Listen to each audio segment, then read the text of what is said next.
கர்த்தருடைய பரிசு நாமத்துக்கு ஸ்தோத்திரம். நான் நைட் என்னாச்சுன்னா பெட்ரூமில் வந்து ஃபேன் சுற்றிட்டு இருந்த ஃபேன் டேடிக்கு மேலே விழுந்துடுச்சு. அப்போ என்ன பண்ணுறதுனே தெரியல. டேடி லெஃப்ட் சைடு வந்து காதில் கை வச்சு அப்படியே கீழே உட்காந்துட்டாங்க. தலையில் ஃபேன் விழுந்துருச்சா? Ceiling fan. My goodness. அதனால நான் ப்ரேயர் பண்ணிட்டு இருந்தேன், கடவுளே தலையிலேருந்து மட்டும் வரக்கூடாதுன்னு.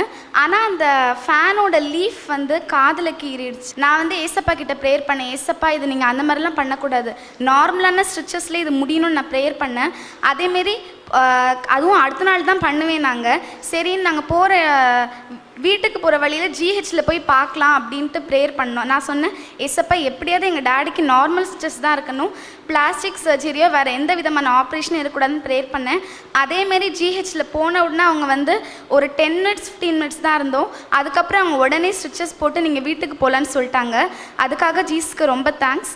அது மட்டும் இல்லை, இதை வந்து ஜீசஸ் எனக்கு 2 நாளைக்கு முன்னாடியே ஒரு வெளிப்பாடாக கொடுத்தாங்க. நான் வந்து ஒரு கனவு கண்டேன். அந்த ஃபேனில் வந்து ஏதோ ஒரு பிசாசை தூக்க மாட்டிகிட்டு இருக்க மாதிரி கனவு கண்டேன். அந்த நிமிஷமே நான் ப்ரேயர் பண்ணேன், ஏசப்பா அந்த பிசாசோட எண்ணம் எல்லாம் அங்கேயே கெட்டு போயிடணும், அவன் என்ன நினச்சானோ அது நடக்கக்கூடாதுன்னு நான் வந்து ப்ரேயர் பண்ணேன். அதே மாதிரி நாங்கள் ஒரு நாளும் ஃபேமிலி ப்ரேயர் பண்ணும்போது, ஏசப்பா மலை போல் வர ஆபத்தெல்லாம் எங்களுக்கு பனி போல் மாற்றி தாருங்க நான் ப்ரேயர் பண்ண மாதிரி ஏசப்பா எங்களுக்கு மலை போல் வந்த இதை எங்களுக்கு பனி போல் மாற்றி கொடுத்தாங்க. அதுக்காக ஜீசஸ்க்கு ரொம்ப தேங்க்ஸ். Praise the Lord. கர்த்தாவே தேவர்களே உமக்கொப்பானவர் யார்? வானத்திலும் பூமியிலும் உமக்கொப்பானவர் யார்? அவர் தம் தூதர்கள் உண்ணும் உணவாய் தம் ஜனங்களை போஷித்து வழி நடத்தின தேவன். இந்த நாளில் உங்களுடைய வாழ்க்கையில தம்முடைய வார்த்தை என்னும் மன்னாவாலே இந்த நாளில் உங்களை திருப்தியாக்கி நடத்துகிற தேவன். பொல்லாப்பு என்னும் புளித்தமாம், அதை குறித்து நான் பேச விரும்புகிறேன். 1 கொரிந்தியர் 5ஆம் அதிகாரம் 8ஆம் வசனம். ஆதலால் பழைய புளித்த மாவோடே அல்ல, துர்க்குணம் பொல்லாப்பு என்னும் புளித்த மாவோடும் அல்ல, துப்புரவு உண்மை என்னும் புளிப்பில்லாத அப்பத்தோடே பண்டிகையை ஆசரிக்க கடவோ. கொரிந்து திருச்சபையின் மக்களுக்கு அப்போஸ்தலனாகிய பவுல் எழுதுகிறார். இதனுடைய பின்னணியை நான் உங்களுக்கு சொல்ல விரும்புகிறேன். அந்த கொரிந்து திருச்சபையில், நீங்கள் திருச்சபைன்னு சொன்னோடனே நம்ம சர்ச் மாதிரி பில்டிங் அப்படின்னு நினைக்காதுங்க. அது எருசலேம் ஆலயம். எப்பொழுதும் அந்த ஆலயத்தின் கதவுகள் திறந்திருக்கும், யார் வேணாலும் எப்போ வேணாலும் போகலாம். அதில் ஜோனதாப், JONADAB என்று ஒரு மனிதன் இருந்தார். அவனுடைய தந்தைக்கு முதல் மனைவி இறந்து விட்டாள், 2ஆம் மனைவி டைவர்ஸ் பண்ணிட்டான். அந்த டைவர்ஸ் பண்ண 2வது மனைவியோடு இந்த மகன் ஜோனதாப் வாஸ் ஹேவிங் ஃப்ரெண்ட்ஷிப் அம்மாவோடு. லெவிட்டிகஸ் 18:8 அந்த மாதிரி தாயாருடைய ஆடையற்ற தன்மை வெளிப்படக்கூடாது என்று வசனம் சொல்லுகிறது. அந்த தவற்றை அவன் செய்ததினால ஆண்டவர், Paul, there is Jonadab, he is committing sin. ஆனால் ஒரு பாப்புலர் பர்சன், அதனால் பாவம் செய்கிறான், எல்லாருக்கும் தெரியுது இவன் பாவம் செய்கிறான்னு. ஆனால் யாரும் ஒன்றும் சொல்லலை, பிரபலங்கள், பிரபலமானவர். அதனால் அவருக்கு சொல்ல விஷயம். பவுல் சொல்கிறாரு, அந்த கமிட்டிக்கு சொல்லு, அந்த மனுஷனை அப்படியே சாத்தானுக்கு ஒப்பு கொடுக்க சொல் என்று சொல்கிறார். அப்படிப்பட்டவனுடைய ஆவி கர்த்தராகிய இயேசு கிறிஸ்துவின் நாளிலே ரட்சிக்கப்படும்படி மாம்சத்தின் அழிவுக்காக நம்முடைய கர்த்தராகிய இயேசு கிறிஸ்துவின் நாமத்தினாலே அவனை சாத்தானுக்கு ஒப்பு கொடுக்க வேண்டும் என்று தீர்ப்பு செய்கிறேன். சாத்தானுக்கு ஒப்பு கொடுக்கிறதுனா என்னன்னு கேட்டேன். கிறிஸ்துவுக்கு உள்ளே அவரோடு நடை போடாதவர்கள் எல்லாருமே சாத்தானுக்கு ஒப்பு கொடுக்கப்பட்டவர்கள் தான் என்று சொன்னார். ஆகவே இவன் சாத்தானுக்கு ஒப்பு கொடுத்தவன். இவ்விதமாய் அவர்கள் அவனை ஒதுக்கி தள்ளிவிட்டார்கள், ஆலயத்துக்கு போகக்கூடாது என்று எக்ஸ்கம்யூனிகேட்டட். அந்த நேரத்தில் ஒரு நாள் அவன் பாவம் செய்யும் பொழுது அவனுடைய மனைவி அந்த நேரத்திலே செத்து போனாள் என்று சொன்னார். ஆகவே அது புளித்தமா, பாவம் என்பது ஒரு புளித்தமா.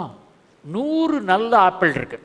அந்த 100 நல்ல ஆப்பிளில் 2 கெட்ட ஆப்பிளை போட்டால் இந்த 100 நல்ல ஆப்பிளும் அந்த 2 கெட்ட ஆப்பிளை நல்லதாக்காது.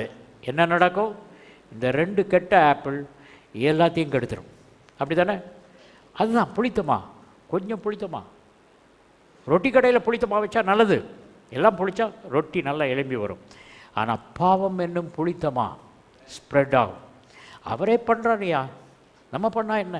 ஆண்டவர்கிட்ட கேட்டேன், என்ன ஆண்டவரே, நிறைய பேர் நல்லா உத்தமமாக இருக்காங்க, அவங்கெல்லாம் சஃபர் பண்ணுறாங்க, ஆனால் சிலர்லாம் பயங்கரமான பாவத்தில் ஓப்பனாக இருக்காங்க, அவங்களுக்கு ஒன்றுமே நடக்க மாட்டேங்குது, நல்லா இருக்கு. ஆண்டவர் சொன்னார், பாவம் செய்கிறவர்களை மனம் திரும்பும்படி நீளமான கயிறு கொடுத்துருக்கேன், போவாங்க போவாங்க போவாங்க. அது வரைக்கும் சகாயமின்றி அநேகந்தரம் எச்சரிக்கப்பட்டும் கீழ்ப்படியாதவன் கழுத்தை பிடரியை கடினப்படுத்துகிறவன் சகாயமின்றி சடுதியிலே ஃபினிஷ் ஆகும். கர்த்தருக்குள் அன்பார்களே, இந்த பாவமான மனிதனை அந்த பாவம் எல்லாரையும் தொற்றி பிடிக்கும்.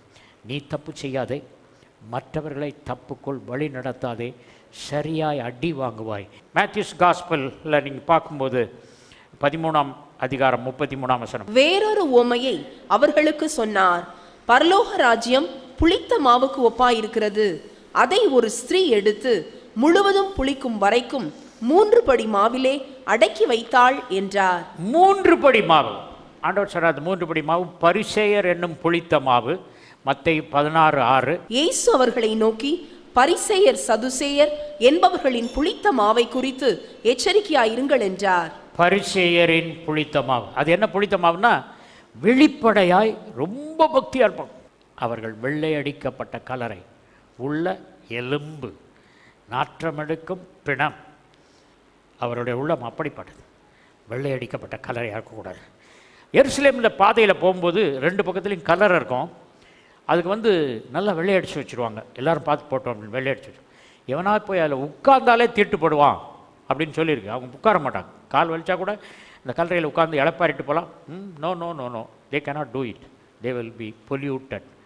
கர்த்தருக்குள் அன்பார்களே, அந்த பரிசேயர் என்னும் புளித்தமா, your outside life and inner life has to coincide. ரகசிய பாவத்தில் யாரும் ஈடுபட்டிருந்தால் தேவன் என் குரலில் எச்சரிக்கிறார். Don't play with sin. Anybody who plays with sin is playing with fire. பாவத்தோடு ரகசியமாய் யாரும் கண்டுபிடிக்கவில்லை, யாரும் கண்டுபிடிக்க முடியாது என்று நினைத்து கொண்டிருந்தால் உன் பாவம் ஒரு நாள் வெளிப்படும். கர்த்தர் உன்னை சரியாய் தண்டிப்பார். ஏரோதின் புளித்தமாம், மார்க் 8:15. அவர் அவர்களை நோக்கி, நீங்கள் பரிசேயருடைய புளித்தமாவை குறித்தும் ஏரோதின் புளித்தமாவை குறித்தும் எச்சரிக்கையாயிருங்கள் என்று கற்பித்தார். 3 படி மாவில் இது 2வது படி ஏரோதின் புளித்தமா. இது என்னன்னு சொன்னால் வேர்லினஸ். அதில் என்னப்பா, நம்ம தான் கோயிலுக்கு போகிறோமே, நம்ம தான் காணிக்கை கொடுக்குறோமே, கோயிலுக்கு வெளியே தானே இந்த தப்பு செய்கிறோம், உலக பிரகாரமாக இருக்கலாம். இன்ஃப்ளூயன்ஸ் ரொம்ப இருக்கிறதுனால அவங்கள யாரும் தட்டி கேட்க முடியாது, அப்படி இருக்கும். அடுத்தது சதுசேயரின் புளித்தமா, மத்தேயு 16:6. இயேசு அவர்களை நோக்கி, பரிசேயர் சதுசேயர் என்பவர்களின் புளித்த மாவை குறித்து எச்சரிக்கையாயிருங்கள் என்றார். Third measure of bad leaven. அங்கே சதுசேயர், சாடுசீஸ், அவங்க என்ன செய்வாங்கன்னு சொன்னால், they don't believe in supernatural. இயற்கைக்கு அப்பாற்பட்டதை நம்ப மாட்டார்கள். கர்த்தருக்குள் அன்பானவர்களே, நான் எப்பொழுதும் இயற்கைக்கு அப்பாற்பட்டதையே எதிர்பார்க்கிறேன். புளித்தமா என்ற அந்த சொல் பழைய ஏற்பாட்டில் சோர், Hebrew, it comes 22 times. New டெஸ்டமெண்ட்டில் ஜுமே, ஜுமே comes how many times? 17 times. ஆகவே இந்த புளித்தமா உள்ளவங்க எதையும் விசுவாசிக்க மாட்டாங்க. unfaithful, they don't have faith in supernatural. ரெண்டாவது, they have surrendered to Satan internally, outside they surrender to God. வெளிப்படையாய் கர்த்தரை பின்பற்றுகிறவர்கள் என்று சொல்லி உள்ளே சாத்தானை பின்பற்றுகிறவர்களாக இருப்பார். மூணாவது, they will not be offended to disobeying. இப்போ பாருங்கள், அந்த ஒருத்தன் பாவம் சொன்னான்னு சொன்னேன். ஜோனடாப் என்றவன் அந்த கொரிந்து திருச்சபையில் தன் தகப்பனாருடைய 2வது மனைவி, அங்கே தள்ளிவிடப்பட்ட மனைவியோடு உறவு கொண்டிருந்தான்னு சொன்னேன். அதை பார்த்து பவுல் அவங்க சொல்கிறாரு, நீங்கள் துக்கப்பட்டிருக்கணும்லப்பா அப்படின்னு ஒரு வசனம் சொல்கிறார். நீங்கள் அது குறித்து நீங்கள் துக்கப்படலையே அப்படின்னு சொல்கிறாரு. இப்படிப்பட்ட காரியம் செய்தவனை நீங்கள் உங்களை விட்டு நீக்காமலும் துக்கப்படாமலும் இருமா படைந்திருக்கிறீர்கள். துக்கப்படாமல் இருக்கீங்க, உங்களுக்கு துக்கமே இல்லை அப்படின்ட்டு சொல்ல வேண்டியதானே. நீ பாவம் செய்யாதப்பா, இது நல்லது இல்லைப்பா அப்படின்னு சொல்ல வேண்டியதானே. அவன் கோயிலுக்கு வரானே அப்படின்னு இருக்கும்போது துக்கப்படலையேன்னு சொல்கிறாரு. நீங்கள் தமிழில் துக்கப்படலைங்கிறது என்னமோ பேனா தொலைஞ்சு போனால் துக்கப்படுறதுக்கு மாதிரி நீங்கள் நினைக்கிறீங்க. அங்கே என்ன ஐத்தீன் என்ற கிரேக்க பதம் போட்டிருக்கு. இந்த ஐத்தீன்கிற வேர்டு ஒரு முக்கியமான உறவு செத்து போனால், கணவன் செத்து போனால் ஒய்ஃப் அழுகிற அழுகைக்கு யூஸ் பண்ணுற படம் ஐத்தீன். அந்த வேர்டு ஐத்தீன். ஐத்தீன்கிற வேர்டு போட்டிருக்கு. when you read the original you understand the seriousness of the sin. சித்தவங்க அழுதர் மாதிரி நீ கவலைப்பட்டிருக்கணுமே, நிர்விசாரமாக இருக்கிறாயே என்று சொல்லுகிறதை பார்க்கிறோம். அந்த காலத்தில் பரிசேயருடைய புளித்தமா, இந்த புளித்தமாவை குறித்து கவனமாக இருங்கன்னு சொல்லியிருக்கீங்களே. அன்னா காய்பா இயேசு கிறிஸ்துவுக்கு விரோதமாக இருந்தார்கள். ஆனால் அவங்க உள்ளத்தில் இயேசு கிறிஸ்து தான் மெய்யான தேவகுமாரன்னு தெரிஞ்சுது. ஆனால் அவங்க யூதர்களுக்கு தலைவர்கள். இயேசு கிறிஸ்து தான் மெய்யான தலைவன் சொன்னால் கல்லடிச்சு கொண்டுருவாங்க அவங்களே.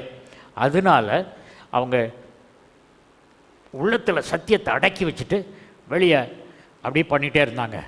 ஆனால் சிலுவையில் இயேசு கிறிஸ்துவை அறைய ஒப்பு கொடுத்த உடனே அவர் சிலுவையில் சொன்ன வசனங்கள்லாம் கேட்டு அன்னா காய்பா, ஐயோ நம்ம தான் காரணம். சத்தியம் தெரிந்தும் புளித்த மாவாக இருந்த அன்னா காய்பா இயேசு கிறிஸ்து தான் தேவகுமாரன் என்று அவர்கள் ஒப்பு கொண்டார்களாம், மனம் திரும்பினார்களாம். அன்னா காய்பா எப்போ மனம் திரும்பினாங்கன்னு கேட்டேன். ஒரு 100க்கு அதிபதி சொன்னான், மெய்யாகவே இவர் நீதிபரர். ரோமன் சோல்ஜர், யாரும் சிலுவையிலிருந்து எடுத்துகிட்டு போகாமல் இருக்கிறதுக்கு பாதுகாக்கப்படுற சென்ட்ரி, செக்யூரிட்டி, அவன் சொல்கிறான் மெய்யாகவே இவர் நீதிபரர். அவன் சொன்னதை கேட்ட உடனே what happen? they accepted that they were at fault. நல்ல புளித்தமாக உப்பை போல் இருக்கிறார்கள், சாரமேற்றப்பட்ட உப்பை போல் இருக்கிறார்கள். கெட்ட புளித்தமாக சாரம் போன உப்பை போல் இருக்கிறார்கள். உப்பு கரிக்கணும். உப்புக்கு கிரேக்கத்தில் தெய்வீக உப்புன்னு சொல்லுவாங்க. தீயின் தெய்வீகத்தன்மை வாய்ந்தது அப்படின்னு சொல்லுவாங்க. உப்பை ரொம்ப மதிப்பாங்க. ஏன்னா இட் இஸ் ப்ரிசர்வேட்டிவ். கரப்ஷன் வராமல், அழிவு வராமல் தடுக்கிறது. எலுமிச்சம் ஊறுகாயை பாதுகாக்க வேண்டியது உப்பு தான். உப்பு and oil. Oil is holy spirit. உப்பு, we are the salt of the earth. நம்ம அதான் சொன்னார், நம்ம சால்ட். இன்னொருத்த கெட்டு போகிறானா, அழுகி போகிறானா, நம்ம சால்ட் போட்டு அவன் நிறுத்தணும். சாரமற்று போனால் உப்பு என்ன செய்யப்படும்? குப்பையில் கொட்டப்படும். நான் நினச்சேன் உப்பு என்றைக்குமே சாரம் போகாது, சரியா அப்படின்னு நான் நினச்சேன். Then one day I was reading a book, Jesus in Palestine அப்படின்னு ஒரு பிஷப் எழுதின புக்கை வாசித்துட்டு இருக்கும்போது அதில் ஒரு சம்பவம் வந்தது. அது என்னன்னு சொன்னால், யூதர்கள் பெரிய சமையல் செய்கிறதுக்கு கல் வச்சு அடுப்பு வைப்பாங்க. அடுப்பு வச்சோடனே அது மேலே சூடை ரீட்டைன் பண்ணுறதுக்கு ஒரு பிளேட் வைப்பாங்க. அந்த பிளேட் மேலே நிறையா உப்பை போட்டு, ஒரு உப்பு படலம் அங்கே போட்டு, அது மேலே தான் தோசைக்கல்லை வச்சு தோசை சுடுவாங்க. ஆகவே அந்த மண் பிளேட்டு வெப்பத்தை கடத்தும், உப்பு அந்த வெப்பத்தை அப்படியே வச்சுக்கும். அது மேலே தோசை சுட்டாங்கன்னா ரொம்ப விறகு தேவையில்லை. ஏன்னா உப்பு அப்படியே அந்த சூடை பாதுகாப்பாக இருக்கும். இந்த உப்பு ஒரு 6 மாதம் ஆன உடனே வெப்பத்தை கடத்தி ஒரு பாயிண்டில் வெப்பத்தை கடத்தாமல் வெப்பத்தை நிறுத்திடுமா. தோசை சுட முடியாமல் போயிடுமா. அப்போ அவன் சொல்லுவான், இந்த உப்பு சம்திங் ராங், சாரமத்து போயிடுச்சு அப்படின்னு அந்த பிளேட்டோட உப்பை கொண்டு வாசலில் கொட்டுவோம். அடுத்த நாள் நடந்து போகும்போது அது மேலே போவாங்க. அப்போ தான் நினச்சேன், என்ன அழகாக ஆண்டவர் வசனத்தை சொல்லியிருக்காரு. மத்தேயு 5:13, நீங்கள் பூமிக்கு உப்பா இருக்கிறீர்கள். உப்பானது சாரமற்று போனால் எதினால் சாரமாக்கப்படும்? வெளியே கொட்டப்படுவதற்கும் மனுஷரால் மிதிக்கப்படுவதற்குமே ஒழிய வேறொன்றுக்கும் உதவாது. வெளியே கொட்டப்படுவதற்கு தான் உதவும். நம்ம சாரம் போயிடக்கூடாதுப்பா. எங்கள் அம்மா ரொம்ப சோமலாமல் இருக்காங்க, டாக்டர் கை விட்டார், அவங்க சோமாயி ரட்சிக்கப்பட்டாங்கன்னா சர்ச்சில் சாட்சி சொல்லுவோம். You don't love Jesus because with a condition. நீங்கள் இதை கொடுத்தா தான் நீங்கள் கடவுள், நீங்கள் கொடுக்கலையா யூஆர் நாட் காட். அப்படி இல்லைப்பா. இயேசு கிறிஸ்துவை ஏன் நம்ம அவரை ஏற்றுக்கொள்கிறோன்னா, நமக்காக அவர் ஜீவன் கொடுத்தார் என்றதின் அடிப்படையில் நம்முடைய அன்பு இருக்கிறது. 3 யோவான் 9:10, நான் சபைக்கு எழுதினேன், ஆனாலும் அவர்களில் முதன்மையாயிருக்க விரும்புகிற தியோதிரேப்பு எங்களை ஏற்றுக்கொள்ளவில்லை. சிலருக்கெல்லாம் நான் தான்ப்பா கண்ட்ரோல். ஒய்ஃபுக்கு முக்கியமானது ஹஸ்பண்டுக்கு முக்கியமானது இல்லை, ஹஸ்பண்டுக்கு முக்கியமானது ஒய்ஃபுக்கு முக்கியமானது இல்லை. பையன் நல்ல மார்க் எடுத்திருக்கான், ஒரு வீட்டில் நடந்த சம்பவம். பையன் நல்ல மார்க் எடுத்திருக்கான், வழக்கமாக ஃபெயில் ஆகிற பையன், 1 டிஜிட் வாங்குறவன் 80க்கு மேலே மார்க் எடுத்திருக்கான். ஐயா டிவியும் படிச்சுட்டு காஃபியும் குடிச்சிட்டு பேப்பர் படிச்சுட்டு இருக்கார். இந்த அம்மா சொல்கிறாங்க, நம்ம அம்மா ஃபஸ்ட் மார்க் எடுத்திருக்கான், இவ்வளோ வாங்கியிருக்கான் அப்படின்னாரு. இவர் அங்கே பாதி நியூஸ் கேட்குறாரு, பாதி நியூஸ் பேப்பரில் வாசிக்கிறாரு. ஃபெயிலானா ஆகிட்டு போட்டோம், வழக்கமாக ஆகிறது தானே, இது என்ன புது காரியமா, அடுத்த பரீட்சையை நல்லா எழுத சொல்லு அப்படின்றாரு. என்னடா 85 மார்க் எடுக்கிறதுன்னு சொல்லியிருக்க, அடுத்த பரீட்சையை நல்லா எழுது அப்படின்றாரு. அவர் சொன்னதே கேட்கவே இல்லை. Brother, what is important to the wife should be important to you. அடுத்தது 10ஆம் வசனம். ஆனபடியால் நான் வந்தால் அவன் எங்களுக்கு விரோதமாய் பொல்லாத வார்த்தைகளை அலப்பி செய்து வருகிற கிரியைகளை நினைத்துக் கொள்வேன். அவன் இப்படி செய்து வருவதும் போதாமல் தான் சகோதரரை ஏற்றுக்கொள்ளாமல் இருக்கிறதும் அன்றி ஏற்றுக்கொள்ள மனதா இருக்கிறவர்களையும் தடை செய்து சபைக்கு புறம்பே தள்ளுகிறான். இவன் ஏற்றுக்கொள்ளாட்டா மாத்திரம் பரவாயில்ல, ஆனால் இவன் என்ன சொல்லுவான் பாருங்க, பவுல் வராராம், நான் ஏற்றுக்கொள்ள நீங்களும் ஏற்றுக்கொள்ளாதுங்க அப்படின்னு எல்லார்ட்டையும் போய் சொல்லி எல்லாரும் ஏற்றுக்கொள்ள. பவுலுக்கே செம்மா இருக்கு, என்ன இவங்களாம் போன தடவை வாங்க முன்னே ரொம்ப இது பண்ணாங்க, இந்த தடவை தியோதிரேப்பு சொன்னாருங்க போகக்கூடாது அப்படின்னு. நான் ஒரு ஃபாரின் கண்ட்ரியில் மீட்டிங் நடத்துகிறேன். அந்த மீட்டிங்கில் சூப்பர் நேச்சுரல் மிரக்கல் நடந்துக்கிட்டு இருக்கு. அப்போ ஒரு திருச்சபையில் சொல்லியிருக்காங்க, இந்த இந்தியாவிலேருந்து வரான் பாருங்கள் ஒருத்தன் விக்டரிங்கன், அவன் மிரக்கல்னு சொல்லுவான், ஸ்லேயிங்கன்னு சொல்லுவான், ஹோலி ஸ்பிரிட் சொல்லுவான், அதனால் நம்முடைய சபையிலேருந்து யாரும் அந்த கூட்டத்துக்கு போகக்கூடாது அப்படின்னு சொல்லியிருந்தாங்க. உடனே எனக்கு சொன்னாங்க, இந்த பர்டிகுலர் டினாமினேஷனில் உங்கள் கூட்டத்துக்கே வரக்கூடாதுன்னு சொல்லியிருந்தாங்க. ப்ரைஸ் த லார்ட் அப்படின்னா, ஏன் என் கூட்டத்துக்கு வரப்போகிறவங்க மக்களுக்கு இடம் காணாது உங்கள் சர்ச், அதனால் அவங்க வராதனால நல்ல ஆட்கள் வரும் அப்படின்னு சொல்லி சந்தோஷப்பட்டேன். அதில் ஒருத்தருக்கு என்ன ஆசைன்னா, ஏன் நம்ம பாஸ்டர் போகக்கூடாதுன்னு சொல்கிறாரு, போய் தான் பார்ப்போமே அப்படின்னு சொல்லிட்டு வேவு பார்க்க வந்திருக்கார். வேவு பார்க்க அந்த வெஸ்ட்ரி ரூமில் இருக்கிறார். நான் உட்காந்துருக்கேன். ஆண்டவர் சொல்கிறாரு, அந்த ரூமில் போய் தண்ணி குடின்றாரு. ஆண்டவரே, தண்ணி தவிக்கல இப்போ போய் குடின்னு சொல்கிறீங்களே, போய் தண்ணி குடி. எதுக்கு? தண்ணி தாங்க இல்லை, நான் சொல்கிறேன் போ. என்னடா தண்ணி தவிக்கல, தண்ணி குடிக்க கூட கட்டில் போடுறேன். நான் இருந்து அங்கே போனேன். அந்த மனுஷங்க நின்னான். அவர் பார்த்தோன்னே அவர் தோளில் கை வச்சு காட் பிளஸ் யூ அப்படின்னு அவருக்காக ஜெபம் பண்ணேன். அப்படியே ஹோலி ஸ்பிரிட் அவர் மேலே இறங்கிடுச்சு. போகக்கூடாது பாஸ்டர் சொன்னார், தண்ணி குடிக்க வந்தவர் தண்ணி கூட குடிக்காம என் ஷோல்டரில் கை வச்சு ஜெபம் பண்ணார். இதாகிடுச்சு, அசந்துட்டார். அப்படியே பாடி வைப்ரேஷன் ஆகி பரிசுத்தாவி வந்துடுச்சு. அவர் என்ன சொன்னார் தெரியுமா? விசிட்டிங் கார்டை கொடுத்து நாளைக்கு லஞ்சுக்கு எங்கள் வீட்டுக்கு வாங்க அப்படின்னாரு. அடுத்த நாள் போனேன், ரொம்ப நல்லா பேசிகிட்டு இருந்தோம். அவர் தன்னுடைய டேக்ஸ் பைபிள் எனக்கு ப்ரெசன்ட் பண்ணி போனார். அதுக்கப்புறம் இன்னொருத்தன் மந்திரவாதி சீமோன், அவன் ஒரு கெட்ட புளித்தமாகும். அப்போஸ்தலர் நடபடிகள் 19 21 வரைக்கும். நான் எவன் மேல் என் கைகளை வைக்கிறேனோ அவன் பரிசுத்த ஆவியை பெறத்தக்கதாக எனக்கும் இந்த அதிகாரத்தை கொடுக்க வேண்டும் என்றான். பேதுரு அவனை நோக்கி, தேவனுடைய வரத்தை பணத்தினாலே சம்பாதித்துக் கொள்ளலாம் என்று நீ நினைத்தபடியால் உன் பணம் உன்னோடே கூட நாசமாய் போக கடவது. உன் இருதயம் தேவனுக்கு முன்பாக செம்மையாயிராதபடியால் இந்த விஷயத்திலே உனக்கு பங்குமில்லை பாகமும் இல்லை. இந்த மனுஷன் சீமோன் அந்த ஊரில் very popular magician, very influential, very rich. அவனை கண்டாலே எல்லாரும் பயப்படான், அவன் மந்திரவாதி. ஆனால் இந்த பிலிப்பினுடைய பிரசங்கத்தை கேட்டு ரட்சிக்கப்பட்டு ஞானஸ்நானம் எடுத்துட்டான். என்றா கூட இந்த மந்திரவாதத்தில் வந்த காசு வராது. அவனுக்கு என்ன புகழ் வேணும், பணம் வேணும். அவன் நினச்சான், மந்திரத்தில் வர்ற பணம் இயேசு கிறிஸ்துவை ஏற்றுக்கொண்டா வருமா, சரி பார்ப்போமே, ஞானஸ்நானம் எடுத்தால் பார்ப்போமேன்னு வந்திருக்கான். வந்த உடனே இங்கே கையில் வச்சு ஜெபம் பண்ணும்போது நவமான பாசையில் மக்கள் பேசுகிறாங்க. நான் செய்த மந்திரத்தில் கூட இப்படி கிடையாது, நானும் யார் தலையிலையும் கை வச்சா அவங்க ஒரு பாஷையில் பேசணும், அதனால் எவ்வளோ காசு கொடுக்கணும்னு சொல்லுங்கள், அந்த வரத்தை எனக்கு தாங்க அப்படின்னா.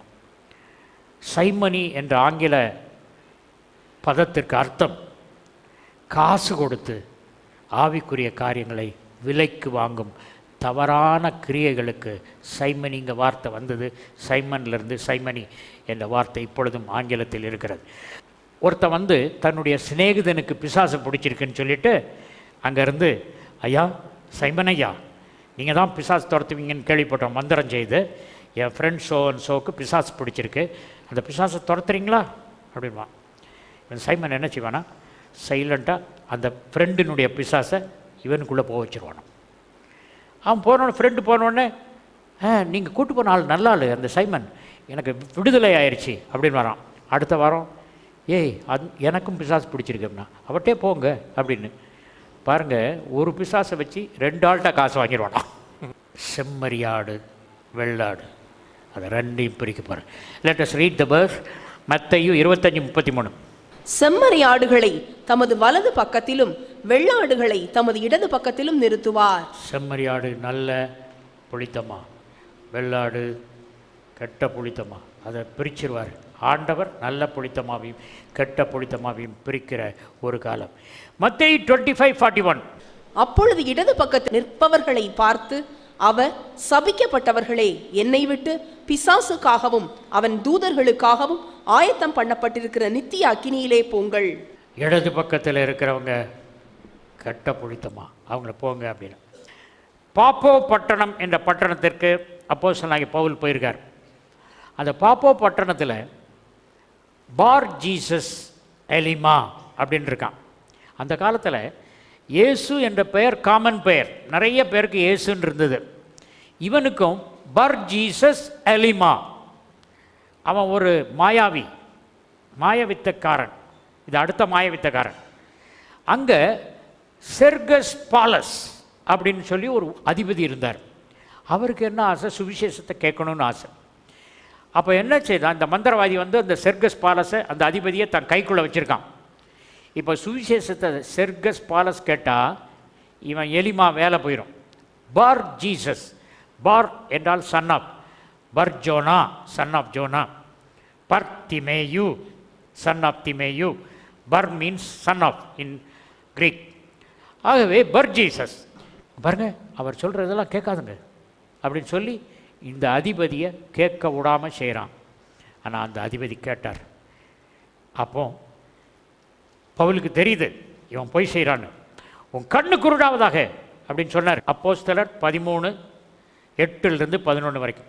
மாய வித்தைக்காரன் என்று அர்த்தம் கொள்ளும் பேரையுடைய அந்த எலிமா என்பவன் அதிபதியை விசுவாசத்தினின்று திருப்பும்படி வகை தேடி அவர்களோடு எதிர்த்து நின்றான்.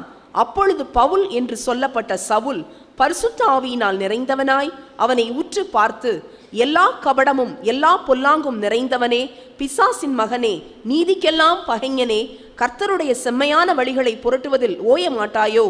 இதோ இப்பொழுதே கர்த்தருடைய கை உன்மேல் வந்திருக்கிறது. சில காலம் சூரியனை காணாமல் நீ குருடனாய் இருப்பாய் என்றான். உடனே மந்தாரமும் இருளும் அவன் மேல் விழுந்தது. அவன் தடுமாறி கைலாக கொடுக்கிறவர்களை தேடினான். அந்த அதிபதிக்கு செக்ரட்டரி, இவன் ஆலோசனைப்படி தான் அவன் நடக்கிறான். சூரியனே பார்த்தாலும் உனக்கு கண்ணு தெரியாதுன்றான். அப்போ என்ன, அவ்வளோ பிரைட்டாக பார்த்தாலும் கண்ணு தெரியாது. எலிமா உடனே குருடனான். சுவிசேஷத்துக்கு இடரலாய் இருந்த எலிமா குருடனானான். 2.5 வருடம் குருடனாகி கொஞ்சம் தெளிஞ்சுது, முழுவதும் கண் பார்வை கிடைக்கல என்று எலிமாவை பற்றி பரலோகம் எனக்கு சொல்லி தந்தது. பிசாசு நம்மை வாரிக்கொள்ளாமல் விழிப்புடன் இருக்க வேண்டும். அதுக்கு அடுத்தாப்புல ஸ்கேவாவின் 7 புத்திரரை பற்றி. ஸ்கேவாங்கிறது ஒரு நல்ல ப்ரீஸ்ட். அவன் வந்து எருசலேம் ஆலயத்தில் வருஷத்துக்கு 14 நாள் ஊழியம் செய்வானான். ஸ்கேவா ரொம்ப கடவுளுக்கு பக்தி உள்ளவனா அவன் வாழ்ந்து வந்திருக்கான். ஆனால் அவனுடைய பிள்ளைகளோ நல்லதில் வளர்த்தான், பிள்ளைங்களாம் கெட்டு போச்சு. 19:14-16. பிரதான ஆசாரியனாகிய ஸ்கேவா என்னும் ஓர் யூதனுடைய குமாரர் 7 பேர் இப்படி செய்தார்கள். பொல்லாத ஆவி அவர்களை நோக்கி, இயேசுவை அறிவேன், பவுலையும் அறிவேன், நீங்கள் யார் என்று சொல்லி பொல்லாத ஆவியுடைய மனுஷன் அவர்கள் மேல் பாய்ந்து பலாத்காரம் பண்ணி அவர்களை மேற்கொள்ள அவர்கள் நிர்வாணிகளும் காயப்பட்டவர்களுமாகி அந்த வீட்டை விட்டு ஓடி போனார்கள். புளித்த மாவுக்கு ஏற்படும் ஒரு கதி தான் இங்கே சொல்லப்பட்டிருக்கு. Number 1 is Reuben, number 2 is Judah, number 3 is Isaac, number 4 is Simeon, 5 Zebulun, 6 David, 7 Barnabas. நான் சொன்னேன் எல்லாரும் பிப்ளிக்கல் நேமாக இருக்கு. அதில் 7 பேரில் ஒருத்தன் கூட நல்லவனா இல்லையானா? ஜூடான ஒருத்தன் நல்லவனாக இருந்தான், ஆனால் அவன் டபுள் மைண்டு. அவன் சொல்லுவான், அண்ணாமார்களே போக வேண்டாம், அது பவுல் துரத்துனானா துரத்துட்டோம், நம்ம போக வேண்டாம். இல்லைடா போக வேண்டாம், சரி போகலாம். This is double mind. போக வேண்டாம்னு சொல்லிவிட்டு போகலான்னு சொல்கிறேன். You have to be discipline. ஒன்று சொன்னா அதில் நிற்கணும், வார்த்தை மாறக்கூடாது. 2 கொரிந்தியர் 2ஆம் அதிகாரம் 14-16. கிறிஸ்துவுக்குள் எப்பொழுதும் எங்களை வெற்றி சிறக்க பண்ணி எல்லா இடங்களிலேயும் எங்களை கொண்டு அவரை அறிகிற அறிவின் வாசனையை வெளிப்படுத்துகிற தேவனுக்கு ஸ்தோத்திரம். ரட்சிக்கப்படுகிறவர்களுக்குள்ளேயும் கெட்டு போகிறவர்களுக்குள்ளேயும் நாங்கள் தேவனுக்கு கிறிஸ்துவின் நற்கந்தமாயிருக்கிறோம். கெட்டு போகிறவர்களுக்குள்ளே மரணத்திற்கு ஏதுவான மரண வாசனையாகவும் ரட்சிக்கப்படுகிறவர்களுக்குள்ளே ஜீவனுக்கு ஏதுவான ஜீவ வாசனையாகவும் இருக்கிறோம். மரண வாசனை, ஜீவ வாசனை. சிலருக்கு நாம் மரண வாசனை. ஒரு மனிதன் தன் வாழ்க்கையை கட்டுகிறான். அவன் வெள்ளி பொன் விலையேறப்பெற்ற கற்களை கொண்டும் கட்டலாம். வெள்ளி பொன் என்று சொல்வது ஆண்டவருடைய வார்த்தை. வெள்ளி என்பது பிரசங்கியார் கொடுக்கும் பிரசங்கம். விலையேறப்பெற்ற கற்கள் என்பது வாக்குத்தத்தங்கள், வேதத்தின் வாக்குத்தத்தங்கள். வேதத்தின் வாக்குத்தத்தங்களை நம்பி, இதெல்லாம் நம்பி நம்முடைய வாழ்க்கையை தினந்தோறும் கட்டலாம். அல்லது புல், வைக்கோல், மரம், இது வச்சு கட்டலாம். இந்த 2 கட்டடமும் நான் தினந்தோறும் கட்டிக்கிட்டு இருக்கோம். 1 கொரிந்தியர் 3ஆம் அதிகாரம் 11ஆம் வசனத்திலிருந்து 15ஆம் வசனம் வரைக்கும் முடிவுரையாக சொல்ல விரும்புகிறேன். ஆகவே நம்ம வாழ்க்கையில் வேண்டாததை பேசினோம்னா அப்போ வைக்கோல் வச்சு கட்டுறோம், புறம் கூறினோம்னா மரம் வச்சு கட்டுறோம், புல் வச்சு கட்டுறோம். கர்த்தருக்குள் அன்பாளே, ஒரு நாள் தேவன் அக்கினியை அனுப்புவார். அந்த அக்கினி சோதித்து பார்க்கும். புல், மரம் இதெல்லாம் வெந்து அழிந்து இவ்வளோ உயரமாக இருந்த கட்டடம் இவ்வளோக்கு வந்துடும். ஆனால் விழிப்போடு வசனத்தின் அடிப்படையில் வாழ்க்கை அமையுங்கள். அப்பொழுது அந்த அக்கினி பரீட்சைக்கு அது அப்படியே நிற்கும். அன்பான தேவ ஜனமே, உன் வாழ்க்கையை கவனமாய் வைத்துக்கொள். பிசாசு உன்னை வலைக்குள் சிக்கி விடாதபடி உன்னை பார்த்துக்கொள். உன்னை எப்படி விழுங்கி போடலாம் என்று வகை தேடி கர்ஜிக்கிற சிங்கம் போல் பிசாசு சுற்றி தெரிகிறான். கவனமாக இரு. யூத ராஜசிங்கம் உன்னை காப்பாற்ற வல்லவராயிருக்கிறார். இயேசுவின் நாமத்தில் ஆமென். Our latest publication is Heaven's Intercept. It unravels many secrets of Heavenly Father's many mansions. It narrates many interviews with biblical characters by a seeker. Cost of the book is Rs 200. It is a must read for the loves of God.